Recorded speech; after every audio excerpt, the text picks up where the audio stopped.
stress and a pretty stressful time of year, and then to learn some skills on how they can get a little bit better at coping with stress, anxiety, and being proactive.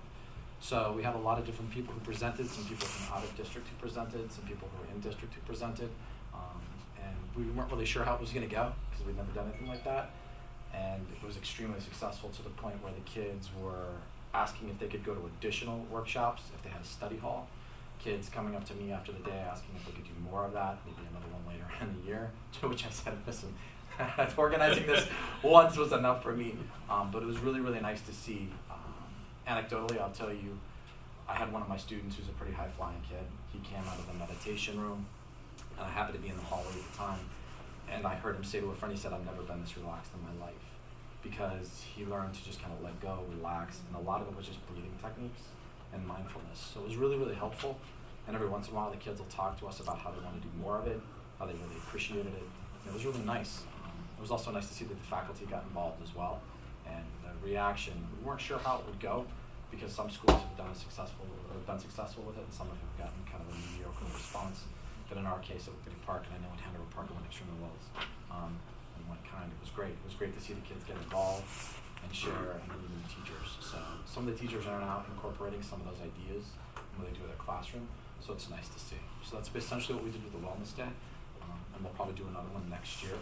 Maybe tweak it a little bit, learn from how to logistically organize it a little bit better, give the kids some options. So that's what we did with Whippany.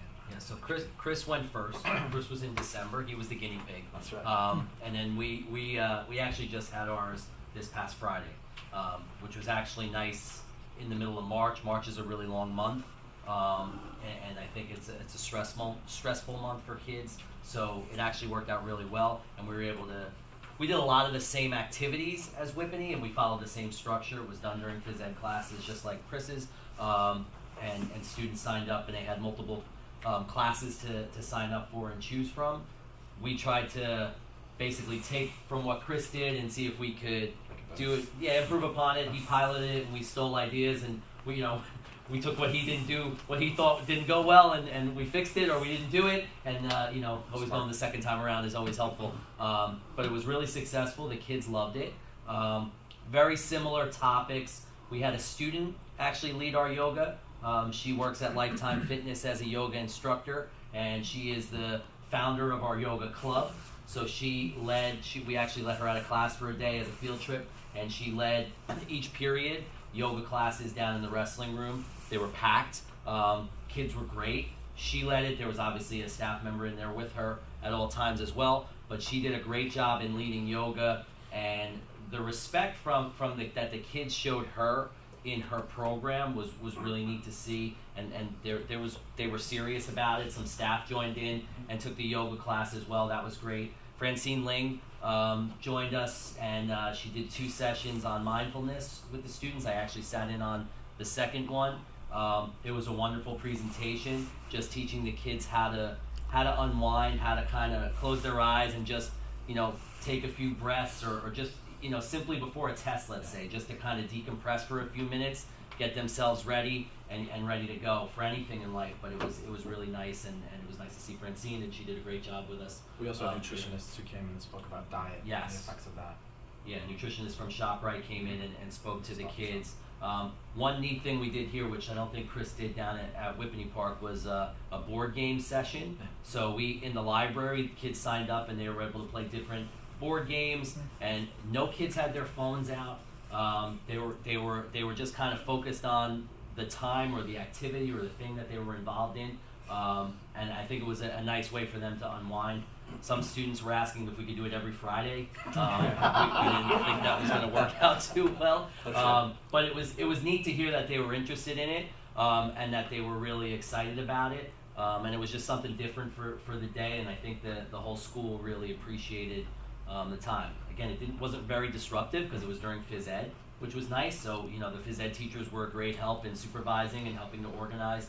Mrs. Keat over here at my school was a main player in organizing and kind of getting she put together Google Forms and spreadsheets and basically made it real easy on us to put the whole program together. So I got to give her a lot of credit for doing that for us. You think it would be something maybe implement like twice a year, maybe early in the year, and then again, like you said, March is probably a great month, but I really like going into December. Chris- and we Chris just liked had this, and we're just talking about conversation. this. December and March are really two good months. The Yeah. reason we chose December, believe it or not, is when I spoke to my school psychologist and a couple of counselors, they said the highest rate of depression is right before the holidays. So initially, that's why we placed it there. And then in March, when I spoke with Mr. Callanan, he and I were talking about how those seem to be really nice sweet spots. They're a little close together. I think that what we want to do. I debriefed with my phys ed staff. I know that you just had yours. They were really, really positive about it. The biggest piece of feedback that I got was not only would they like to do it maybe twice a year, we'd have to start it a little bit earlier, to be quite honest with you, but they also were hoping to do more activities because a lot of the kids, 42 minutes of getting a taste of meditation, but then you don't get to go to yoga. And you know how kids always talk. So if you're lucky enough to have, you're a senior and you want to go, it was funny because some of my really, really muscled 12th graders were in yoga and telling us what a great workout it was and how clear their head was. So it's something that we'd have to look at. Logistically, I couldn't have done it without the staff. I mean, I know that Mr. Mahar and Mr. Mendick were there, and the staff is really, really helpful. I think the staff wants to get more involved. So it's really big. I think you could probably go as big as you want to, but that's definitely something we've discussed about. I know when we attended school boards, Mrs. Ling was still with us, and we went to a session, was at Asbury Park, I think, was doing it, where they have implemented mindfulness, yoga, and some other things before school, lunch hour, and after school, and the attendance at those things just kept building and building and building. So it might be something It's to really impactful. It really is. integrate more. I think what I really like about it is giving staff and students skills that they probably don't have time to go during their own time Right. to learn these relaxation skills, these meditation skills, how to clear my head, how to concentrate on something. So this was the first time that we did it. I'm glad that the goals motivated them to do this, and it was from what Chris and Tom have told us is that the teachers were very excited about the day.